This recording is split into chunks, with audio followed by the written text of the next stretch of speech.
the Care Girl podcast and experience. Hi, it's the Care Girl, and this is the Care Girl podcast. Today I have Dr.Soumare here next to me, a friend, also colleague of mine. I felt like I needed to bring him in because I wanted to hear about his journey, and he just wrote a new book, all that good stuff. They call him Doc from the block. all of that good stuff, man. You know, I love to see Black men rising up. And I kind of saw you. I've seen you on your journey going through what you're going through, and I just want to say I'm proud of you. Oh, thank you. Like, number one, I'm proud of you. You're a boss. You're a boss too. Look, you trailing the way. You showing young men. You're leading other young medical students. You have your own podcast as well. Like I see stars. Oh, thank you.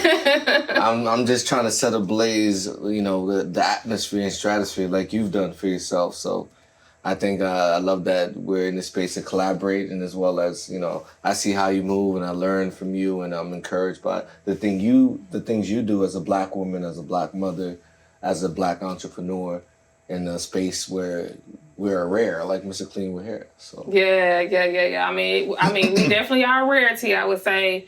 Let's start from, like, what made you go on the journey of MD, and, like, was that something that you always wanted to do? Like, so DO. Okay. So for those that don't know, there's MD and DOs. Oh, DO. Medical DO. doctor. I'm wrong. DO. Doctor of osteopathic medicine, Okay. which is equivalent to the All right. MDs. Okay. So essentially what brought me on this journey was, I used to see my mom really hustle when I was young in the Bronx as a nurse. And I would go to nursing home with her all the time. And I realized that I had a love for the way that she interacted with her patients, how she was engaged, how she cultivated relationships with them, and was so compassionate.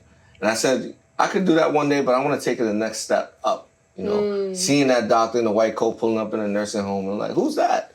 Oh, he's going in the room, saying hello, like greeting them, and having the perspective to be able to utilize your knowledge to treat people in critical conditions and in vulnerable situations. It's so powerful. And even today, like, I go back to my block in the Bronx and like, yo, that's a doc right there. Like, yo, you can help me out? Like, oh, I'm having issues with diabetes, haven't had a heart attack, like this and that. A lot of my people's parents be coming up to me having questions. So to be able to educate people in a space where many of us, we're not even in there, right? Yeah. Black men have the lowest life expectancy in America overall. You go to places like Harlem, your life expectancy as a Black male is 61 years old. Oh, wow. And then we talk about even Black women, where we talk about breast cancer, where we may not have the highest rates of diagnosis, but Black women die at the highest rates because of inability to engage in preventative actions, right? So when we talk about doing mammograms, and the same thing with Black men, right? Oh, I don't want to get a colonoscopy because it's going up back there,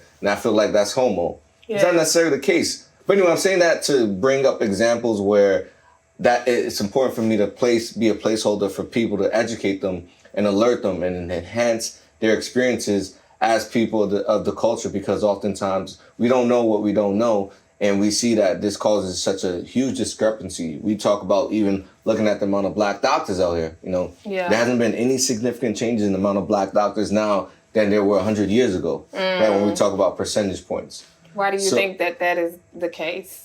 I think mainly because, number one, 1910, for those of you guys that don't know, in 1910, Abraham Flexner created this thing called the Flexner Report, and that rated about 6 or 7 medical schools, HBCU medical schools, which created and promoted and engaged most of them Black doctors in the country at the particular time. And what happened, a study showed that because those schools closed in 1910, we could have had anywhere from 25 to 50,000 more Black doctors right now, which would have closed the gap, right? Mm-hmm. So 5.7% of doctors now are Black, and we make up close to 14% of the population. So we have a lot of Black people out here that already don't have a trust of the system, already feel a type of way about what happened when we talk about Tuskegee and all of these kind of things, right? I could name countless examples.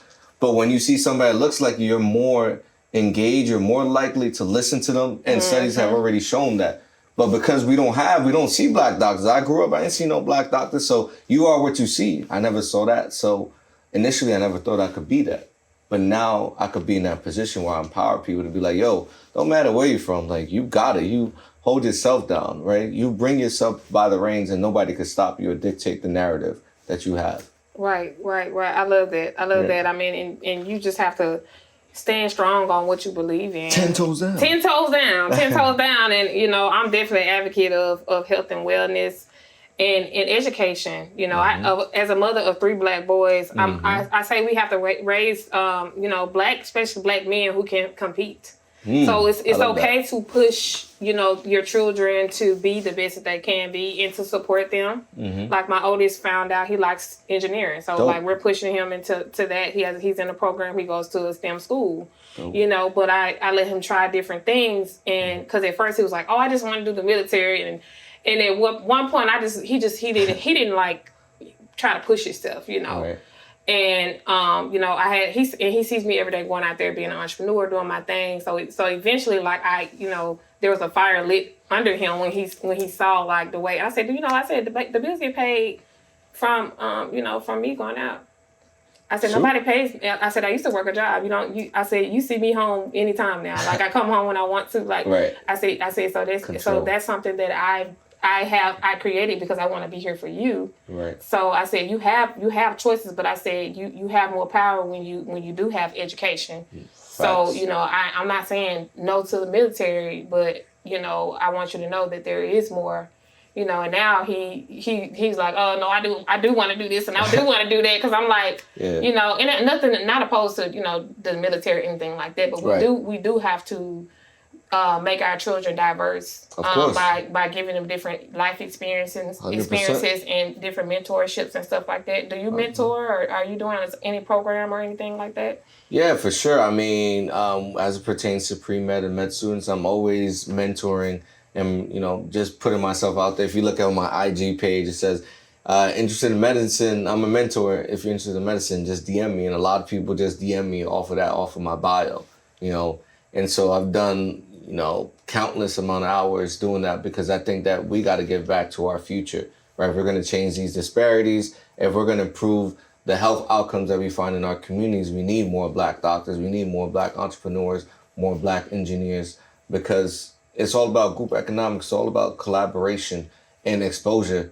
And for me, I knew what it was like not having that exposure, guessing, figuring out like how to apply to med school, like where to go, like what is a deal? All of these kind of questions.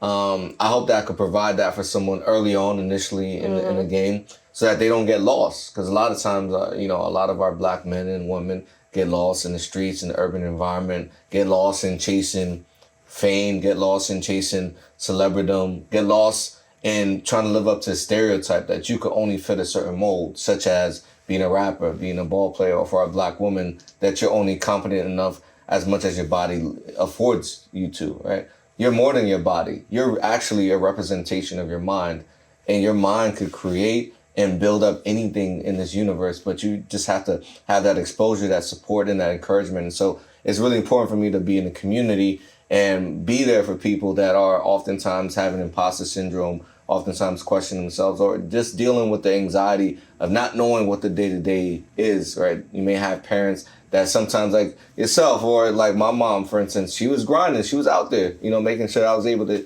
eat, you know? So I had a lot of time to ruminate and think about, what do I want to do with my life? But I also saw that in this life, nothing is given to you. Nobody's going to wake you up and put that battery in your back, you know, to get out there and get this money, or get out there and get what you want to accomplish in this life. Yeah. So I think that we got to come to the realization, like, in our community, like, it's not enough just to sit back and, oh yeah, God's going to bless me with, you know, these cars and these houses and a beautiful family. No, complacency will never get you anywhere.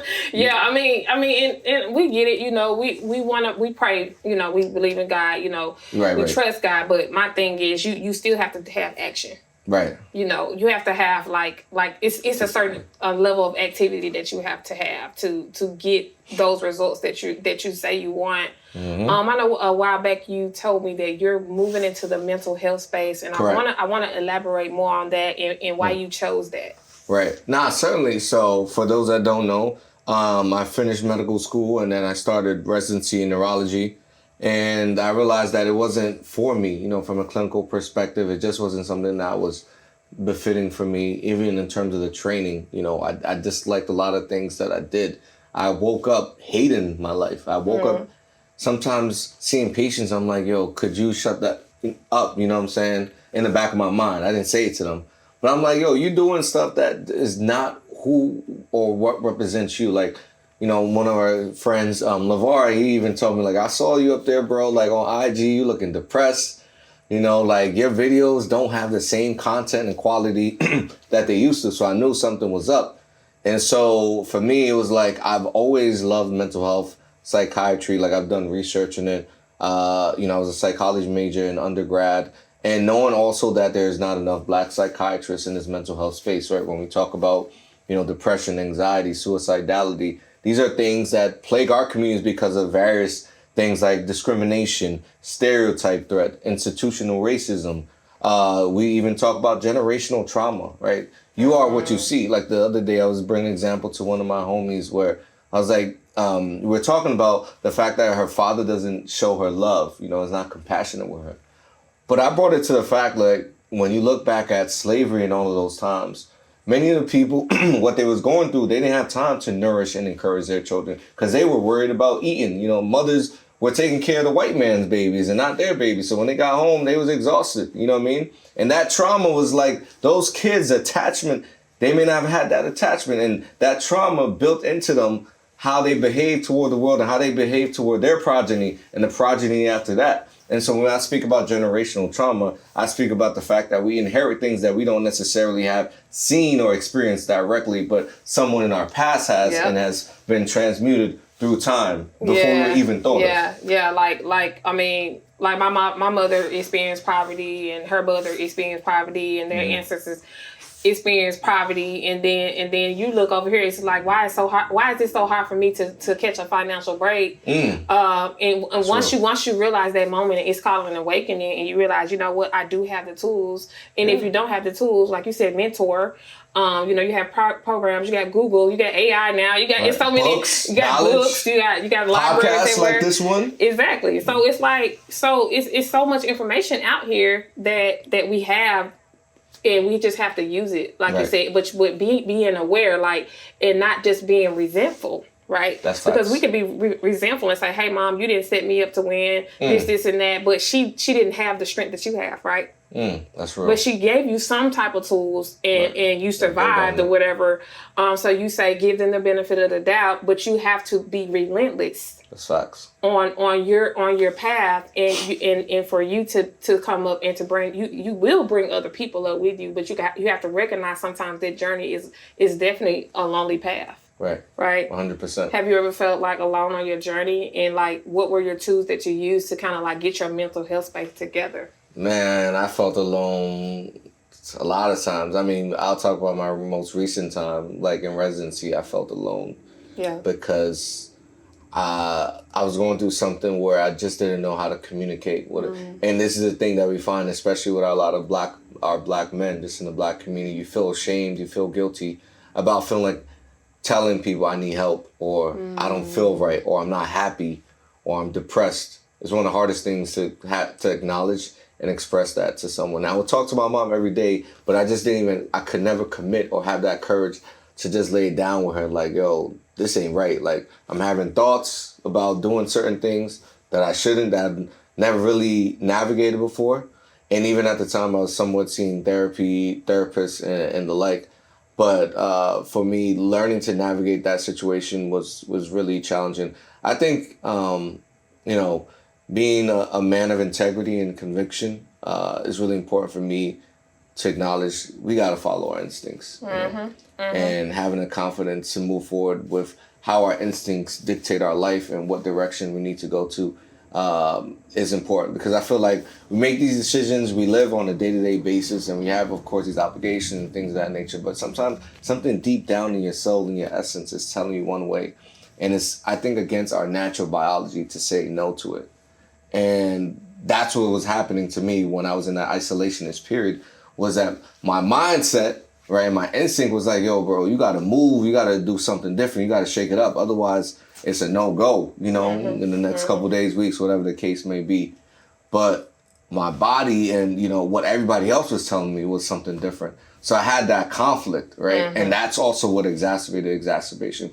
But once I made that decision, I sat down and I asserted myself and realized, like, yo, you made it far. You made it off the block. You still a doctor. And although this is not a decision that most people may have engaged in, by taking that leap of faith and saying, hey, I'm moving away from this part of medicine, and I'm, looking toward another step, I have full faith that whatever God got in store for me is going to work out for me, and I'd rather, like I said, live 10 toes down, what I'm saying? I'm a firm believer in, standing deep, like I said, in your conviction. I'd rather stand up and be courageous than be on my knees as a coward. Call Start Byron today for all your personal injury needs. We help professionals get back to living the life they love after a traumatic car wreck. 404-795-5115. They can find us online at Starks Byron Law. That's going to be our Instagram handle. Our Facebook is Starks Byron as well. I am back with Rachel White. What is this? What are we looking at right here? So this is the CTN E-Cabin full body cryotherapy. Yes. It's all electric, so there's no nitrogen, so that eliminates the risk of getting burnt. So it's like a big, big freezer. Woo. Right now we're at negative 249.7 degrees inside, and it's gonna get intense. Ooh.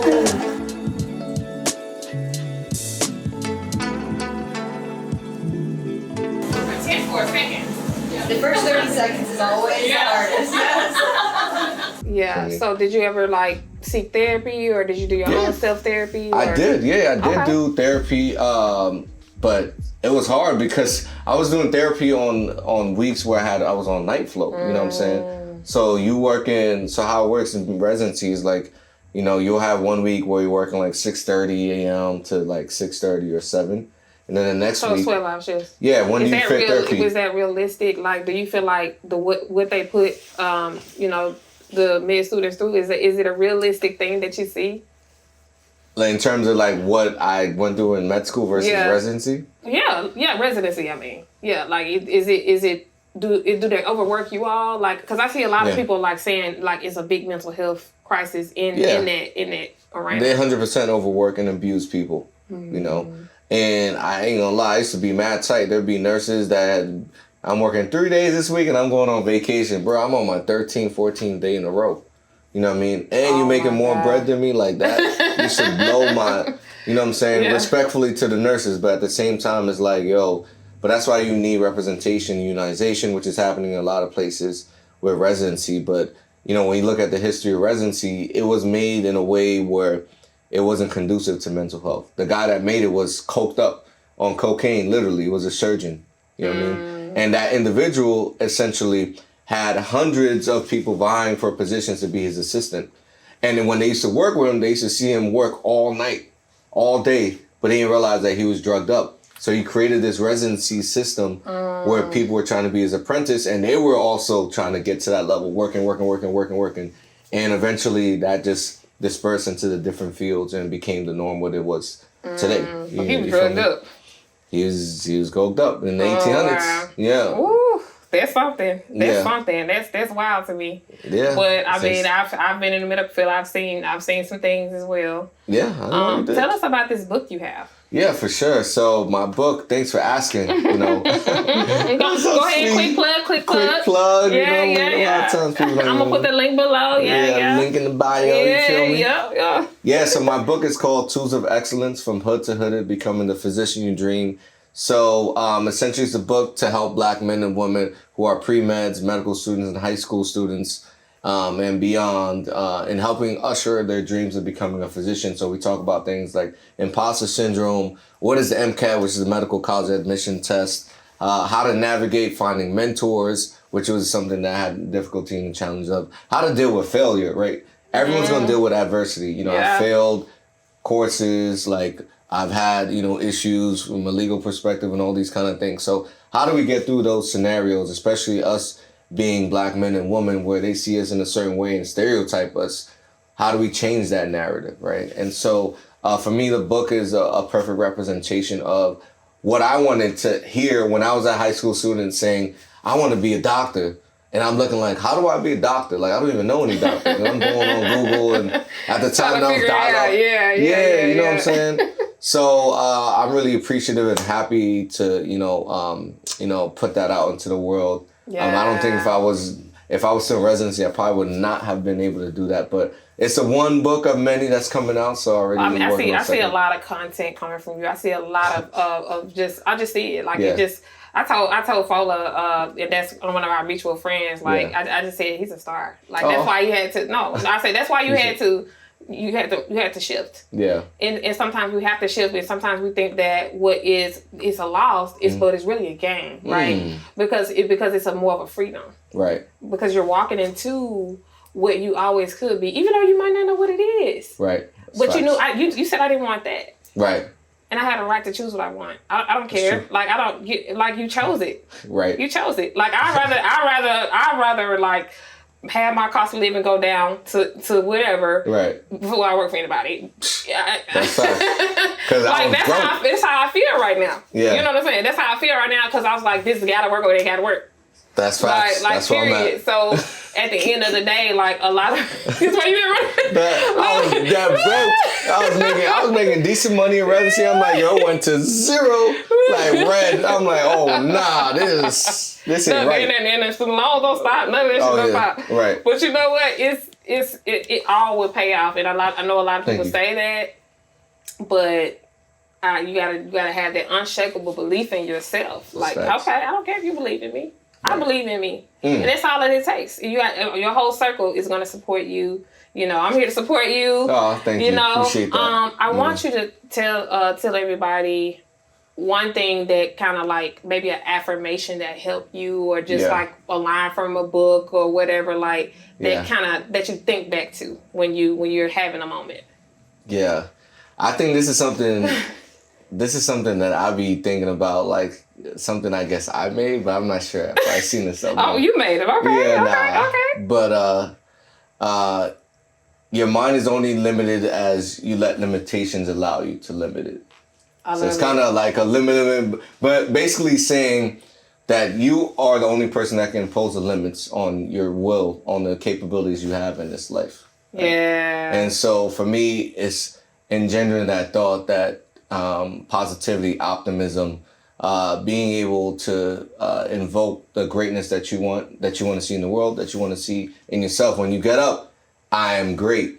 I am a king. I am him. Ooh. Like, even sometimes when maybe you've seen it on IG, but sometimes I be talking like positive stuff to other people, but it's really me also affirming myself. But I'm not saying I'm saying you, but I see me and you, and I see you and me. Yeah. You know what I mean? And so I want to spread that energy, that beauty, because a lot of people, they get up every day, and they don't feel that sense of confidence, right? They're questioning what they're doing. They're like automatons. They're like robots, just going through life, which sometimes it does happen.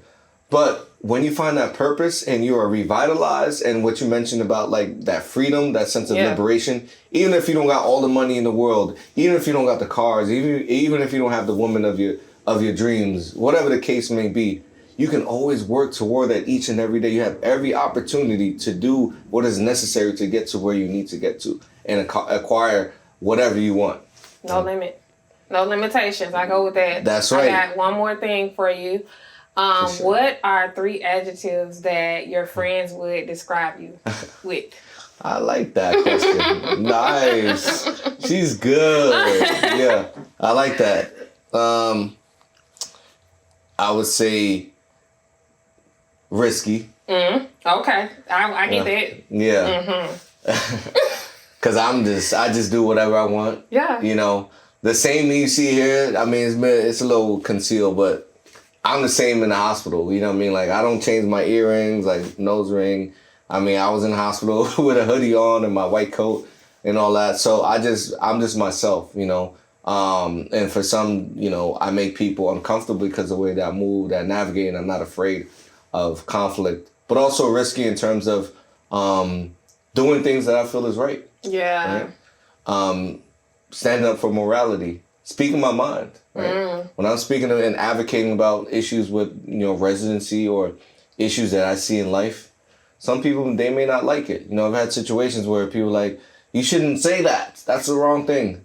I don't care if it's wrong. If how I feel. It's how I feel. Yeah, right? yeah, I love that. I love that. More people more men need to be okay with saying things that everybody might not be okay with. If it's a good thing to say. Right. Of course. Now I'm not saying like I'm saying anything racist or detrimental to other people, but I'm saying things that fit with my own morality and viewpoints of life. Yeah. You know, your values. So exactly. Yeah. I would say the second one would be relentless. So okay, relentless. I never give up. That's my favorite word. Yeah, me too. Yeah. It don't matter. Even if I'm down by 35, I'm coming fighting. I'm clawing my way up. Even if I lose, as long as you know that I'm knocking heads off, that's all that matters. I could still, get the TKO or whatever the case may be. I gotta do right. expression. Right? She been boxing. She been ready, But even like getting to med school took me a couple times. Like even things I went through in med school, like, and even things I go through now, like I'm always positive about it. And if not, the worst case scenario is that I die. Otherwise, it's the best day of my life. You're right. You know what I mean? It doesn't matter. Because even Steve Harvey, one of my favorite things he said was, what is your accomplishment rate dealing with the worst days of your life? 100%. Yeah. Right? Yeah. You 100% can get through the worst days of your life because you're still here. Yeah, I had food poisoning last night, and I was like, no, I'm gonna do this today.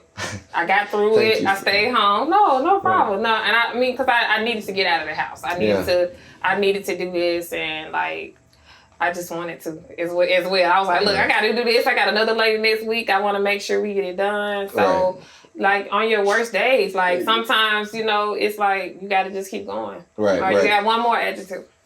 One more. So we had risky, relentless. It's 2 hours. I know, right? Man. Rich. Let me see. Look, Rico. We're going to say rich. I made it for you. Rich. I ain't rich right now, but relentless. I'm rich in different ways. Yeah. You're rich. You're rich in chocolate, skin. Oh, thank you. You know what I'm saying? Abundance. You got it. You got it. All right, we're going to go with the rich. We're going to go with the rich. Yeah. Yeah. I'm in rich, It may not be the money, but it may be rich in love and optimism. We're not even going to say that. We're going to speak it because your subconscious doesn't know. That's true. Right? That's true. So I'm rich. That's true. I'm rich.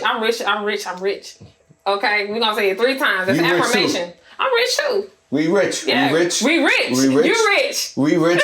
You rich. What's crazy thinking about that? I love that because like it reminds me a couple of days ago. There's this page on IG called Black Man, Black Tie, and they had a video of a black man, and presumably in LA, and he has a whole big bookcase. It's one of them houses that you see at the top of Hollywood Hills. You know what I'm saying? Yeah. And he walks out, and he's just sitting there. And I like reposted, it's like, this is going to be me one day. And they like hit me back like, yo, yeah, that's you. Claim that. And I'm like, it's crazy like how you see certain things and you doubt yourself. And I know I have confidence in myself.